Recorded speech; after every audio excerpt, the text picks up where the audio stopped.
Hola, buenas tardes a todo aquel que nos esté escuchando, así sean 2, 3 personas. Este es nuestro nuevo proyecto, es un podcast. Nuestra invitada es la maestra Karina.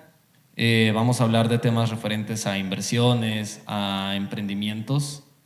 Y bueno, pero quisiéramos comenzar un poco acerca de su preparación profesional para que sepan que es usted voz autorizada. Muy bien, pues buenas tardes a todos los que nos escuchen. Yo me llamo Karina Díaz Bernal, soy contador público, tengo un máster en finanzas, un máster en comercio internacional y en educación superior. Entonces, pues me dedico a la consultoría financiera de comercio internacional y en mis ratos libres doy clases. Entonces soy docente de aquí de la universidad. Como hobby. Da clases por hobby. Doy clases por compromiso. Para mí dar clases es un retorno de lo que yo sé, de lo poquito que sé, y compartirlo con los demás. Perfecto. Bueno, Pepe, ¿quieres empezar con tu pregunta tradicional? Bueno, ¿cuál fue su primera chamba? Muy bien. Pues mi primera chamba fue en un despacho contable, en donde era como gato del gato del gato del gato. Y ahí pues me empecé a desempeñar en labores muy importantes como ir a pagar impuestos, irme a formar al Seguro Social, ir al banco y cosas que antes pues no estaban tan automatizadas como ahora. Entonces pues yo empecé a trabajar desde los 16 años, muy chiquita, y pues eso me ayudó a desenvolverme mucho en el ámbito pues de las instituciones y todo ese rollo. ¿Usted considera que es muy, bueno, yo creo que sí, pero qué tan importante es que antes de terminar la carrera ya te vayas relacionando con eso? Porque dicen que uno aprende haciendo las cosas realmente. Correcto, yo coincido contigo. De hecho, yo empecé a trabajar desde los 16 años en un despacho, más por necesidad que por convicción, pero ya con el tiempo se va dando uno cuenta que ir estudiando a la par de estar trabajando te da una visión totalmente distinta. Ya no te conformas con lo que te dicen en el aula, te cuestionas más todo los temas que se ven, te da más inquietud por prepararte de manera continua. Estás como en proceso de mejora continua y de constante construcción. Al empezar a los 16 años, ¿estaba usted todavía en bachillerato? ¿Estaba en una especialidad técnica referente Sí, de hecho estaba yo en una vocacional en la Ciudad de México, perteneciente al sistema del Instituto Politécnico Nacional, en donde toda la vocacional o bachillerato es una educación técnica. Es como aquí un CEBETIS o algo por el estilo. Sí, entonces, para mí fue muy, muy enriquecedor pues estar trabajando y a la par estar estudiando.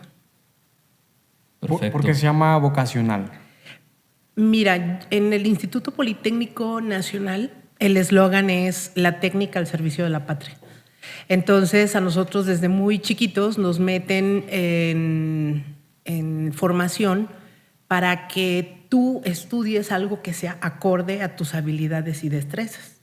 Entonces, por eso es vocacional. Tú tienes habilidades y destrezas para cierto tipo de vocaciones. En el caso mío, en el área económico-administrativa, a mí me gusta mucho el dinero, me gusta mucho la parte económica, me gustan mucho las finanzas, el comercio, los negocios. Entonces, pues era total y adecuado para mi vocación. Entonces ahí la carrera técnica era como tal en contabilidad. Exacto. Era un bachillerato, bueno, es una vocacional especializada en el área contable y de administración.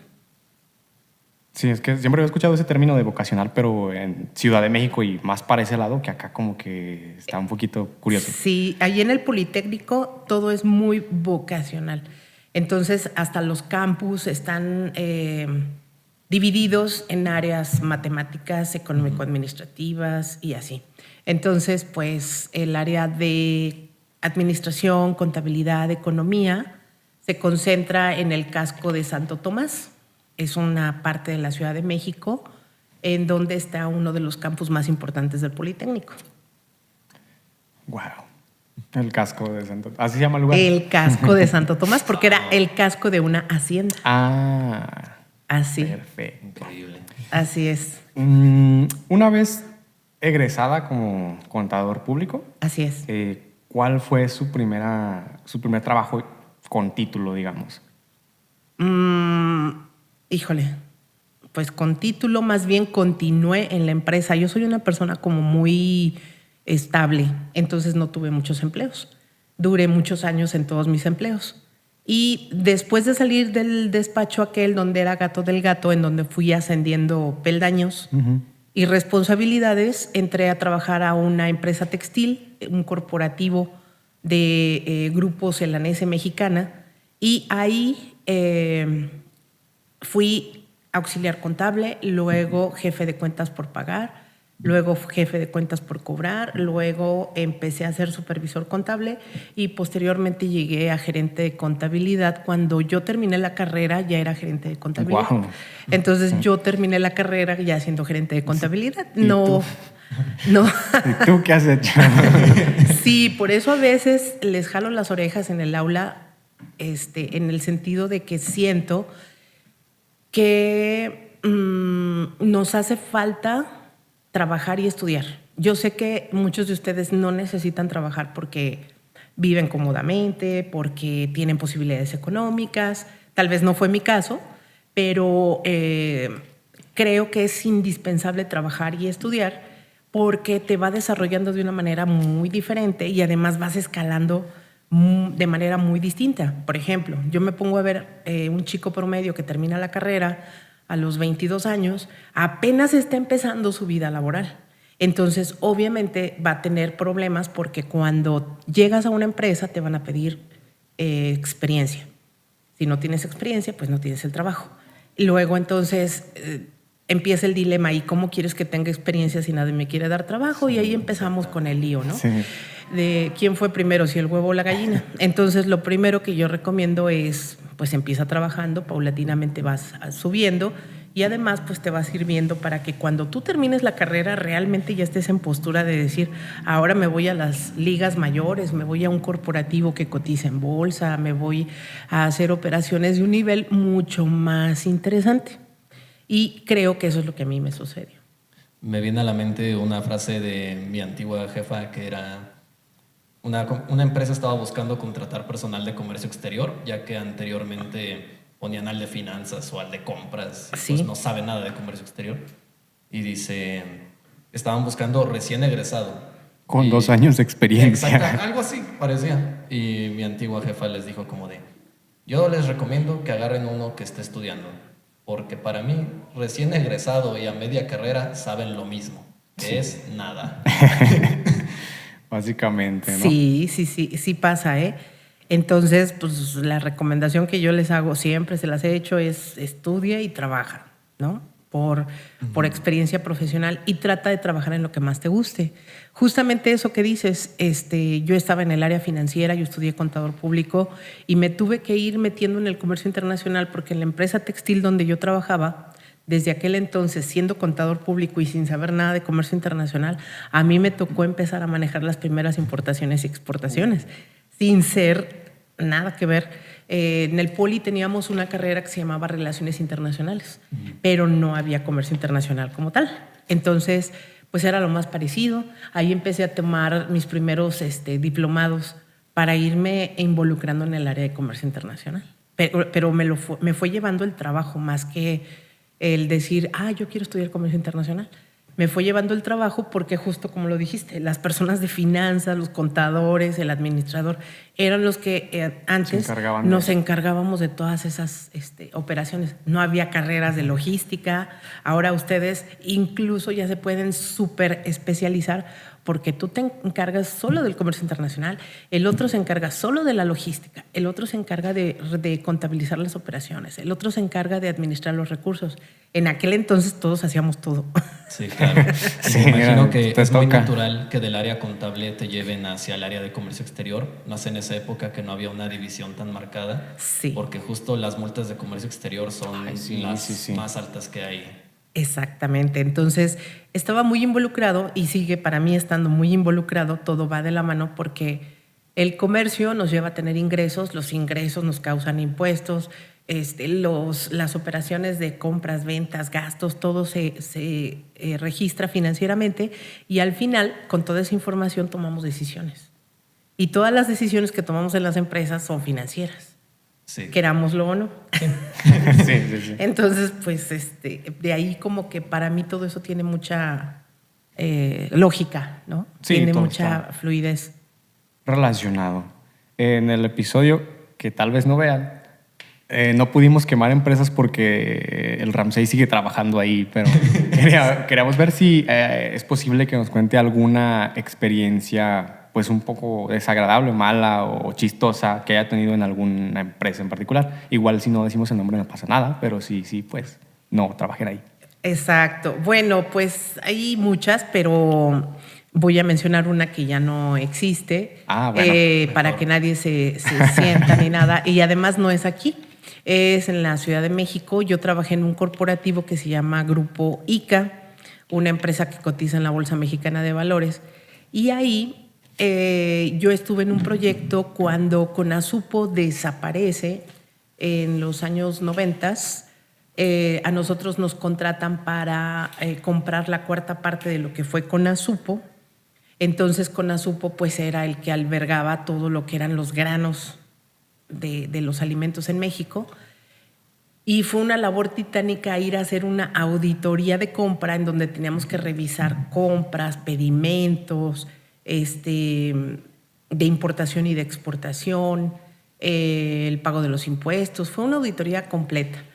Lo que te puedo decir es que ICA, una empresa privada, compra una parte de una empresa pública que era Conasupo. Entonces, meterte en las finanzas de una empresa pública es la cosa más terrible que te puedas imaginar. Cuando se los llego a decir, se los digo con conocimiento de causa, ¿verdad? Que luego lo platico en clase y se quedan así de, ay, me hace que nos está inventando.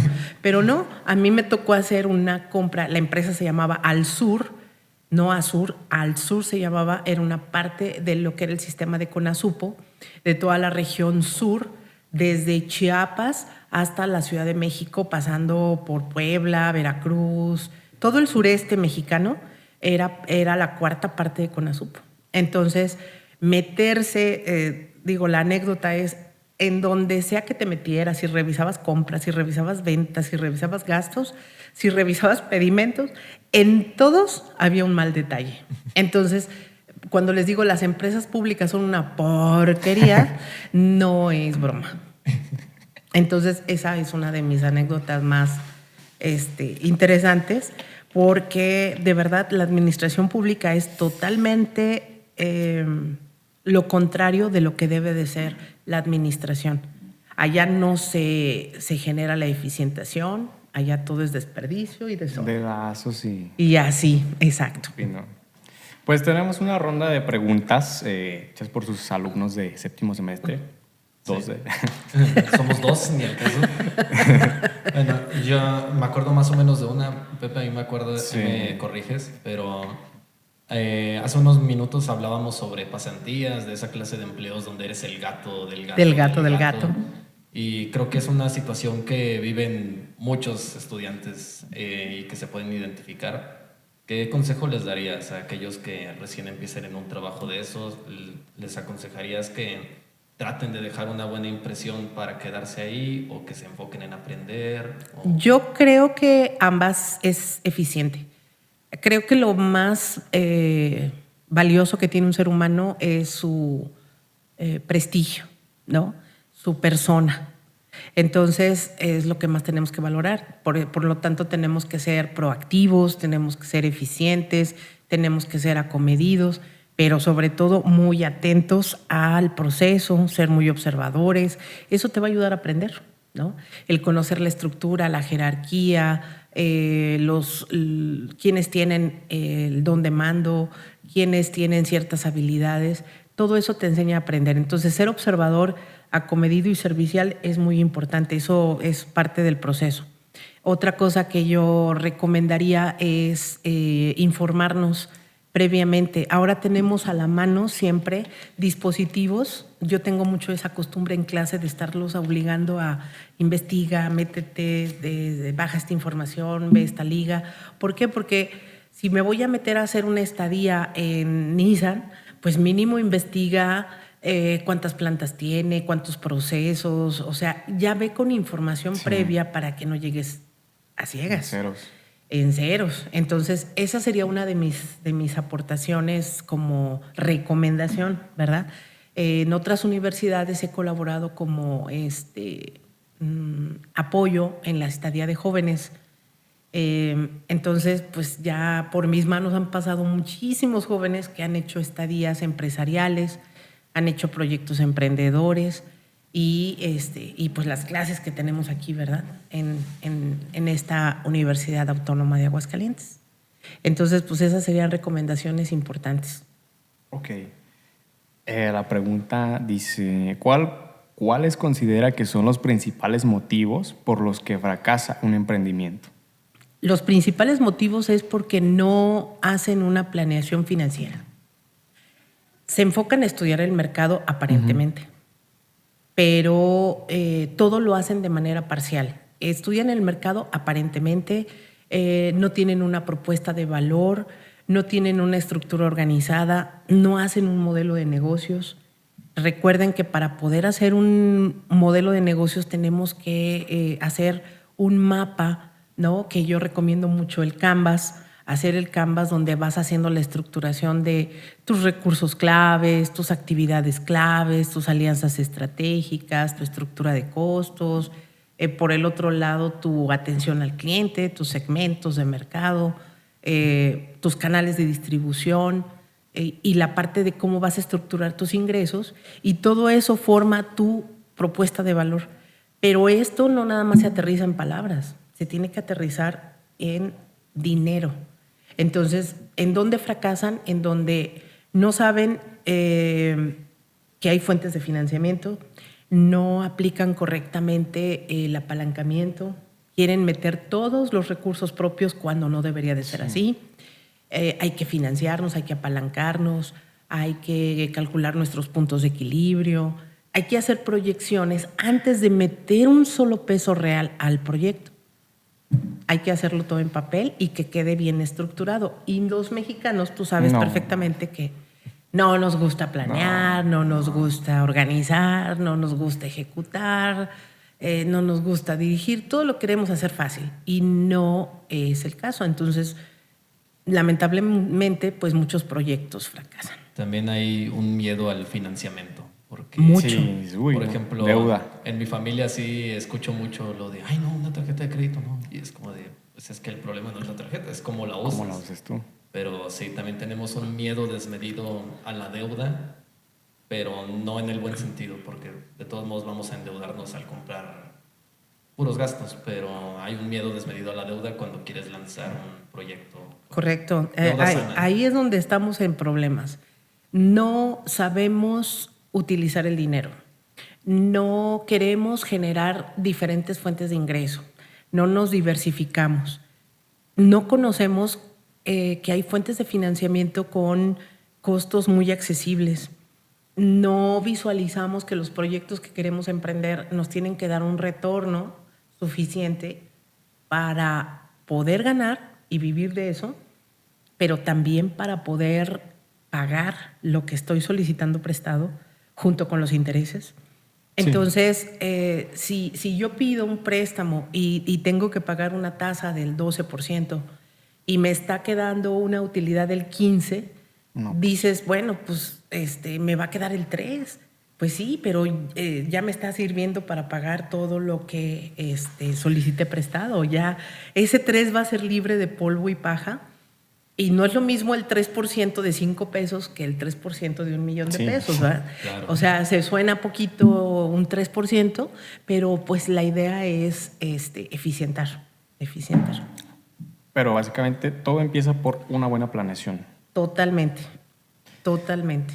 ¿Qué negocios o emprendimientos o también inversiones recomendaría evitar? Sí, esto va más enfocado en cuanto si es muy competido o si es algo inseguro, que no tienen a futuro, por ejemplo. Hay un principio financiero que dice que no debes de invertir en negocios que estén demasiado competidos o altamente competidos, porque independientemente de que va a haber utilidades, no van a ser interesantes. Hay poco margen de utilidad en un negocio que está altamente competido. Entonces eso tal vez no sería muy recomendable. ¿En qué recomendaría? En negocios diferenciados, en que ustedes busquen modelos de negocio que se puedan diferenciar por el servicio, por la atención al cliente, por la personalización, por las facilidades que le otorgas al consumidor. Hoy nos tenemos que centrar en el consumidor y lo que él necesita o requiere. Y por el otro lado, evitar inversiones que te manejan márgenes de utilidad tan grande que raya en la locura y que raya así totalmente fuera de lugar, en donde no existe. Si, por ejemplo, el mundo crece alrededor del 4%, ¿quién te dice que tu empresa va a crecer en un 20%? Si la tasa de interés promedio de retorno en una inversión de renta fija puede ser del 12%, ¿quién te dice a ti que por no hacer nada vas a ganar el 105%, ¿no? Entonces, así como que no alejarnos de esas tasas exageradas que se manejan en el mercado, porque en automático es un sinónimo de que, por un lado, no es real, si lo fuera no es seguro, es volátil y estás poniendo en riesgo pues tu patrimonio, ¿verdad? Sí. Entonces yo lo que recomiendo es, si no tienes ahorita ningún proyecto emprendedor, invierte en instrumentos financieros que estén regulados, ¿verdad? Para que tengas la certeza de que van a ser bien manejados y de que alguien va a respaldar tu inversión, principalmente. Sí. Pues justamente esa era una... perdóname. No, por favor. Justamente esa era una pregunta que venía más adelante, como de qué indicadores te deben de generar como alarma al momento de cuando te ofrezcan una inversión, sí. Ya que estamos en una época en la que en redes sociales pues hay mucho vendehumo que dice de invierte en esto, invierte en mi negocio, aquí sí. Este fondo. Y por ejemplo yo una vez leí que si un indicador muy bueno es que desconfíes de todo aquello que te prometa una tasa superior a la que te daría un CETES, por ejemplo. Correcto. Por eso en clase hemos mencionado que la tasa de referencia en México es la tasa de CETES, ¿no? En donde sí. Tú digas, ¿cuánto te da una tasa de CETES anual? Te da el 12% a números cerrados. Entonces, cuando alguien te dice que te va a dar un 25%, dices, caramba, desde ahí ya tienes que decir, ¿pero cómo? ¿En qué? Solamente que sea renta variable, que sea una inversión de bolsa, en donde el retorno sea muy interesante, pero tal vez ese 25% ni siquiera sea anual, a lo mejor es bianual, trianual o incluso cada 5 años. Entonces, hay que checar esa parte. Otra parte es que cada vez que vayas a utilizar una institución financiera, entres a la página de Conducef y ahí puedas ver los listados de, aseguradoras, cuáles están reguladas, afianzadoras, cajas de ahorro, bancos, casas de bolsa, sociedades de inversión. Ahí está la lista de todas las instituciones financieras que sí están reguladas. Y si no están reguladas, aléjate y cuéntaselo a quien más confianza le tengas, porque quiere decir que no es seguro. ¿Y para qué te metes en líos, verdad? Sí. Básicamente, si algo suena demasiado bueno para ser cierto, probablemente no lo sea. No lo sea. Sí, definitivamente ese es un indicador. Tenemos mucha sensibilidad financiera, pero con esta nueva era que a ustedes les toca vivir, que es lo que le llaman generación de cristal, en donde quieren que todo sea rápido, todo sea bueno, bonito, barato y que no nos cueste trabajo y así, pues realmente no existe. O sea, quieres dinero, hay que trabajar. Quieres tener más dinero, hay que invertir. Quieres progresar, pues tienes que ir cuidando tus recursos y eficientándolos. Pero no es nada así de la noche a la mañana, no. Por ejemplo, he visto que siempre los bancos te dan cierto porcentaje por tener tu dinero ahí, un 5, algo mínimo. pero hasta 15. Es lo que digo, esto suena... es lo que, a lo que demasiado. iba. Hay 15, creo que es 15% que hay aplicaciones, neobancos, creo Sí. que se llaman. New, por ejemplo, Ajá. es uno de ellos. Sí, que ahorita estaba ofreciendo creo que el 15% en tu cajita. Así Que es. metes dinero y se supone que lo puedes retirar cuando lo ocupes, te lo sacas y listo. Y metes. Y digo, no digo que no funcione, es una aplicación, está respaldada por bancos internacionales, pero en México no tiene respaldo, no está regulado por la Conducef. Entonces ese ya es un indicador de que posiblemente ahorita esté funcionando todo muy bien, pero en el futuro es incierto. Sí. Sí. Entonces, por eso los bancos se han dado cuenta de que tienen que acelerar todas sus tecnologías de información y comunicación para que si a ti te gustan las aplicaciones, pues ahora ya tengas las aplicaciones de los Sí, bancos sí, sí. que sí están regulados y que también te dan muchas facilidades sin necesidad de meternos en bancos que no están regulados. Estos bancos de aplicaciones que te ofrecen un rendimiento por arriba de CETES en cuentas de ahorro o de inversión no están regulados en su gran mayoría. Por eso insisto, métete a Conducef y guíate por la tasa líder. Sí. En México son los CETES y a nivel internacional es la tasa LIBOR, que nos puede servir como referencia, ¿verdad? Para cuando quieras ahorrar en dólares o bitcoins, que tampoco recomiendo, pues tengas una tasa de referencia. Perfecto. Hablábamos de instrumentos de ahorro e inversión, obviamente CETES, que es una gran referencia. ¿Cómo lo explicaría usted a alguien que no esté tan familiarizado con el término? Ya que, por ejemplo, esto yo con amigos de otras carreras me pregunto, ¿qué onda con los CETES? Como Y no vas a casi que saber, hasta- ¿no? Casi que hasta tengo que sacar libreta y todo para que me entiendan, pero es un problema normalmente. Sí, en México tenemos, Poca cultura yo diría financiera. que no tenemos cultura financiera. De hecho, no tenemos cultura. Entonces, tendríamos que tener cultura general, tendríamos que tener cultura financiera, cultura económica, tendríamos que tener cultura empresarial y cultura de negocios, porque a veces creen que la cultura de negocios y la empresarial son la misma, pero no. Entonces, dentro de estas culturas, la financiera es una de las que menos tenemos. Entonces, si yo tuviera que explicarle a un niño, incluso hay una aplicación que se llama CETES Niños dentro de la página, el niño tiene que entender que por cada peso que él tenga ahorrado o que le den sus papás, él tiene que destinar 20 centavos al ahorro, de tal manera que va juntando su dinero y después ya pueda comprar un CETE. Un CETE cuesta 10 pesos. Pero el monto de inversión mínima en esos instrumentos es de 100 pesos. Entonces, ¿qué es lo que estás haciendo con un CETE? Estás comprando parte de la deuda del país, en donde con esos 100 pesos tú le ayudas a tu país a pagar sus deudas y hay un ganar-ganar. Tú le ayudas al país a pagar sus deudas y el país te retorna tu dinero al pasar del tiempo con una tasa de rendimiento. ¿Qué ganas tú? Rendimiento. ¿Qué gana el país? Liquidez. Entonces hay un ganar-ganar. La idea es que tú vayas destinando el 20% de tus ingresos o de tu dinero destinado a ese ahorro para que al estar invirtiendo de 100 en 100 constantemente cada vez que se pueda, o el 20% completo de los ingresos que obtengas, en automático tu dinero no pierda poder adquisitivo, ¿verdad? Por la inflación. En un país como el nuestro, pues siempre hay inflación. Entonces tenemos que cuidar que no nos gane la inflación, porque entonces nuestro poder adquisitivo se va deteriorando cada vez más. Entonces los CETES te permiten mantener tu poder adquisitivo y además un tantito más para poder generar un rendimiento. Entonces, si tú se lo explicas a un joven como tú, la idea es que él entienda que su dinero va a perder valor con el paso del tiempo y con esto lo va a blindar.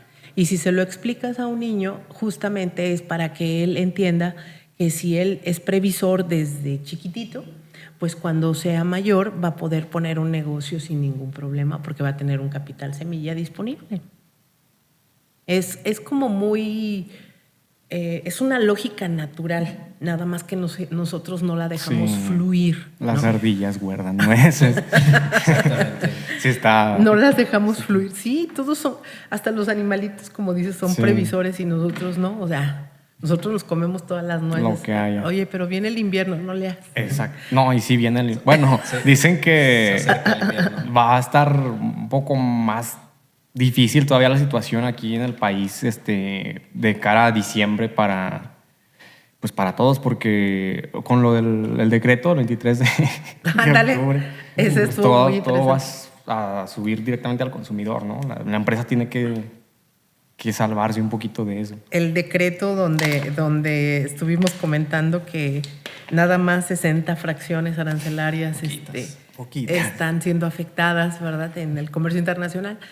Pues es muy interesante, pero además de ser interesante y impactar en leyes, pues nos impacta en el costo.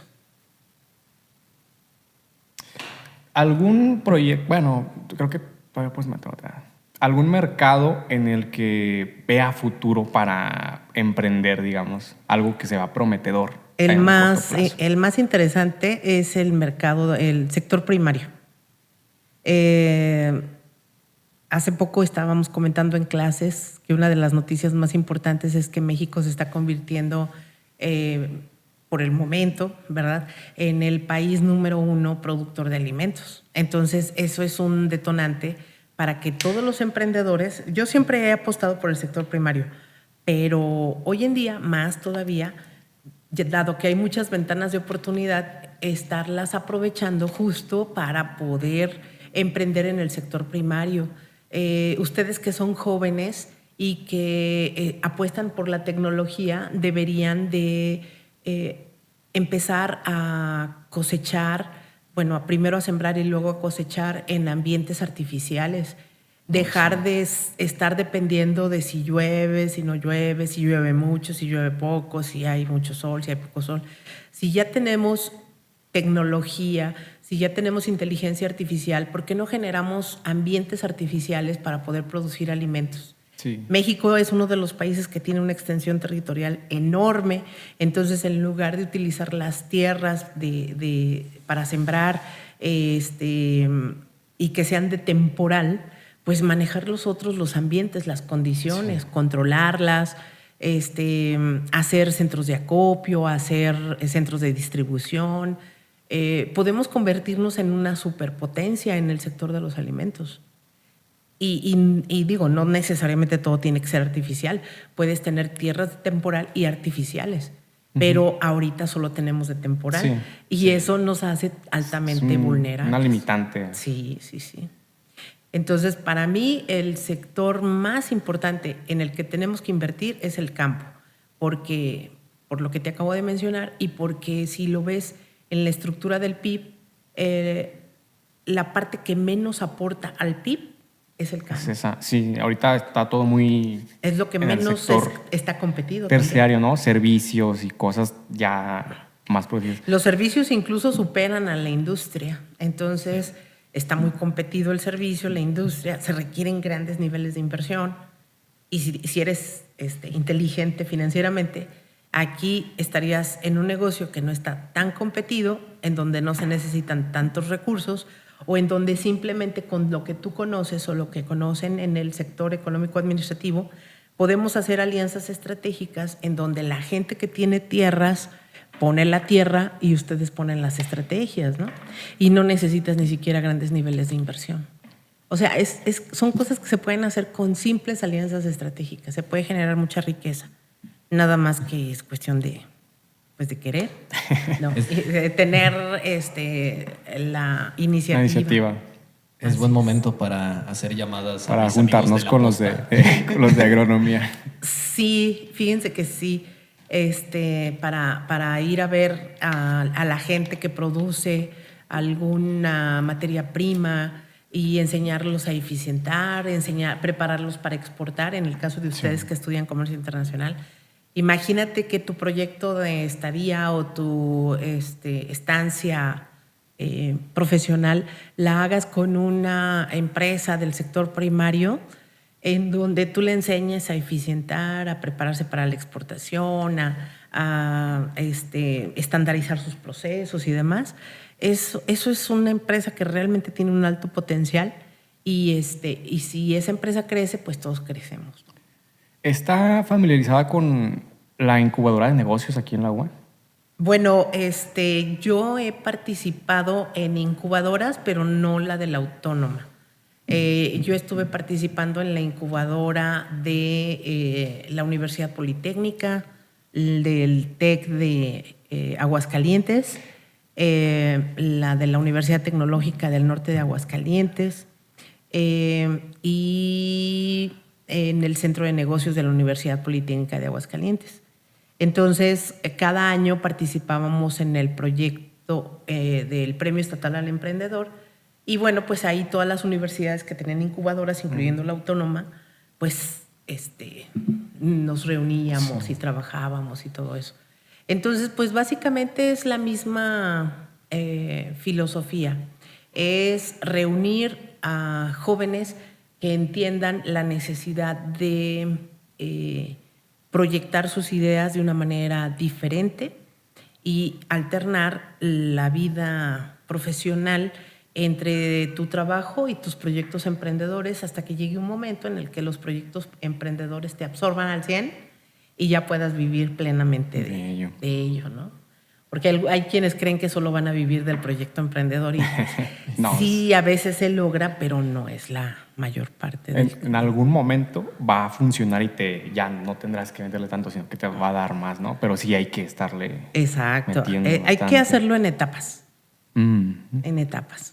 Entonces, creo que eso de que, ya mañana te haces millonario, insisto.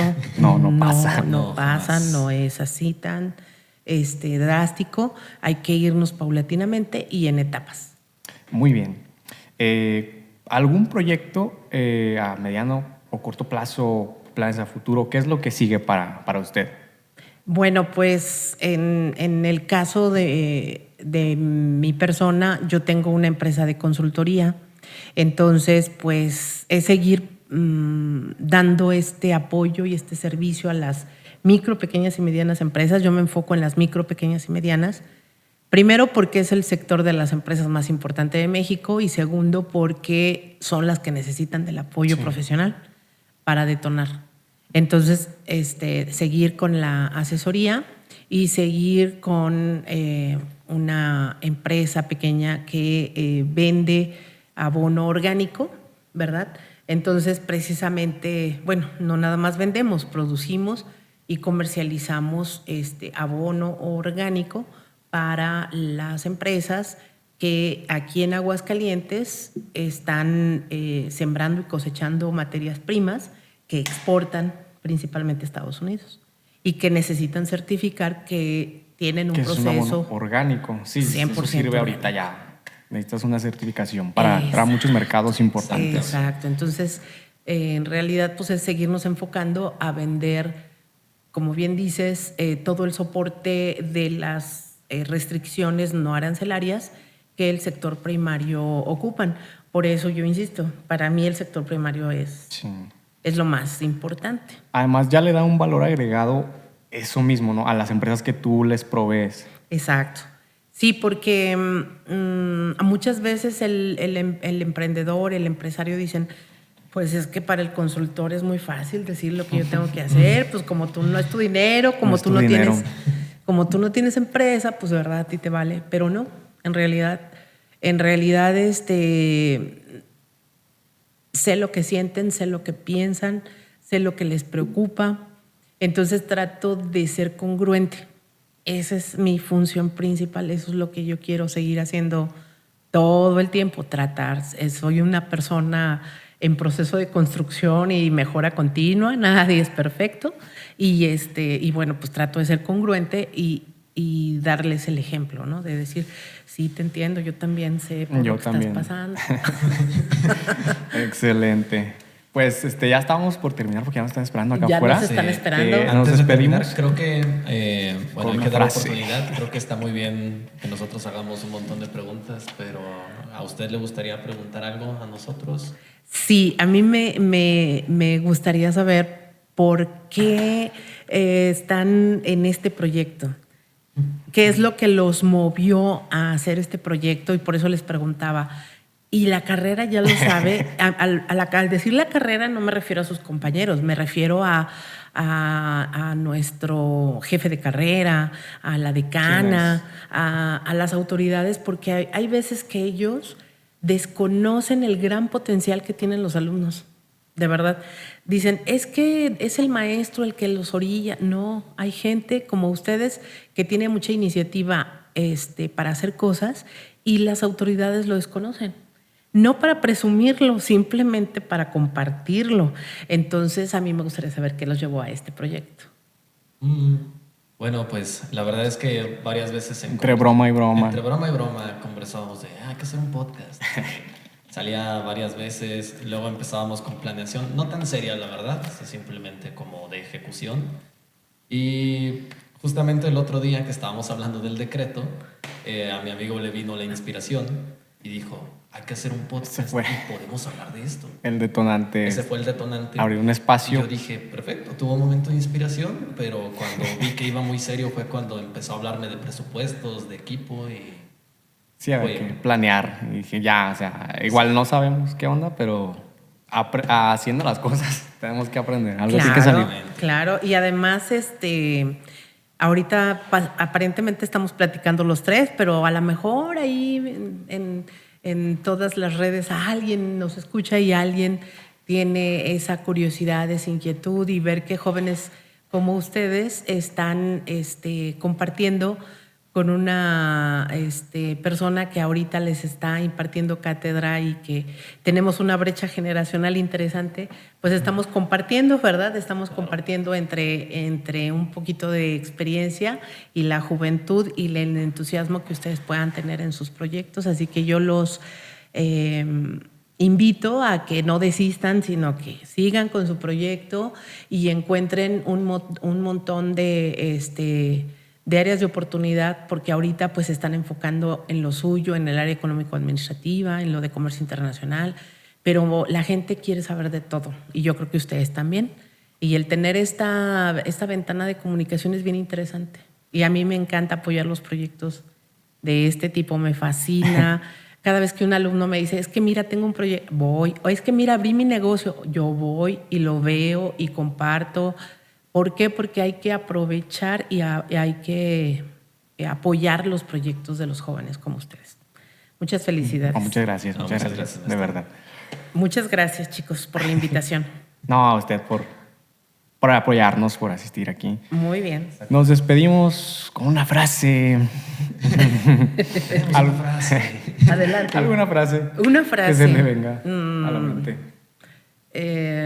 Bueno, pues mi frase favorita es trabaja, nada es gratis, ¿verdad? Para poder generar cualquier proyecto hay que trabajar mucho y ser muy disciplinado, siempre. Hasta luego. Adiós. Muchas gracias. Adiós, tía, mamá. Adiós, mamá, papá. Adiós. Luego me dan la dirección para compartirlas con mis admiradores. No es cierto. Gracias. Muchas gracias.